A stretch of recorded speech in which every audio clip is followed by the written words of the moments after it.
एक राजा की 6 पत्नियां थीं। राजा उन सभी को बहुत चाहता था। वो बहुत ही नेक दिल और प्रजावत्सल राजा था। राजा जय सिंह के राज्य में पशु पक्षियों से लेकर मनुष्य तक सब खुश थे, परंतु राजा के मन में एक गहरा दर्द छिपा था। उनकी 6 पत्नियां थीं, पर उनमें से कोई भी उसे संतान सुख नहीं दे पाई थी। ये दर्द हमेशा उनको कचोटता रहता था। राजा ने इसके लिए अनेकों यज्ञ और पूजा पाठ करवाए। जिस पंडित ने जैसा बोला, राजा ने वैसा ही किया, पर किसी की कोई भी युक्ति काम न आई। संतान की चाह में राजा ने एक एक करके 6 शादियां की, पर किसी भी रानी से उसे संतान सुख की प्राप्ति नहीं हुई। एक दिन राजा जय सिंह शिकार के लिए जंगल गए। वहाँ एक मृग का पीछा करते करते वो जंगल में दूर तक निकल गए। मृग तो भाग निकला, पर अब राजा भूख और प्यास से व्याकुल हो गया। तभी राजा के कानों में पानी के बहने की ध्वनि पड़ी। ध्वनि सुनते ही राजा की जान में जान आई। सोचा, जरूर आसपास ही कोई पानी का झरना है। भूख न सही, कम से कम प्यास तो मिटेगी। राजा ने ध्वनि की दिशा में तेजी से अपना घोड़ा दौड़ा दिया। जल्द ही राजा की आंखों के सामने एक बड़ा झरना था,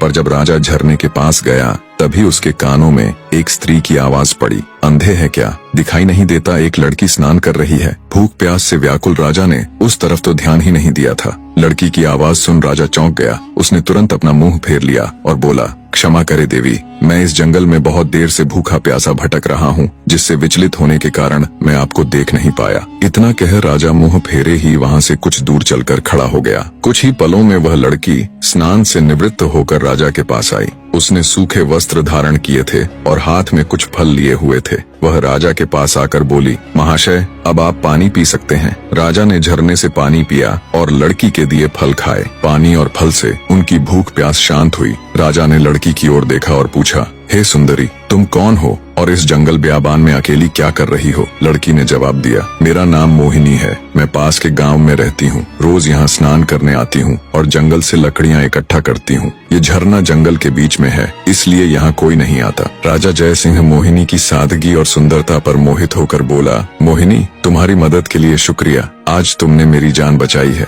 वरना मारे भूख प्यास के मेरे तो प्राण निकलने वाले थे। मोहिनी बोली, महाशय, अब आप भी अपना परिचय दीजिए। राजा ने गंभीर होकर कहा, आज नहीं सुंदरी, फिर कभी मैं जरूर तुम्हें अपना परिचय दूंगा। इतना कह राजा ने अपने घोड़े पर सवार होकर वापस अपने राज्य की ओर प्रस्थान किया। परंतु राजा के मन में अब भी रह रहकर कामिनी के विचार आ रहे थे। उसकी सुंदरता, उसकी सादगी, उसकी मधुर आवाज, सब कुछ राजा के मन में गहराई तक उतर गया था। महल में लौटने के बाद भी राजा के मन में वो ही सब चल रहा था। राजा को समझ नहीं आ रहा था कि 6 रानियों के होते हुए भी वह उस अनजान युवती के प्रति इतना आकर्षित क्यों है। कुछ सोचकर राजा अपने भरोसेमंद वजीर गौरीनाथ के पास जाता है। बने रहे।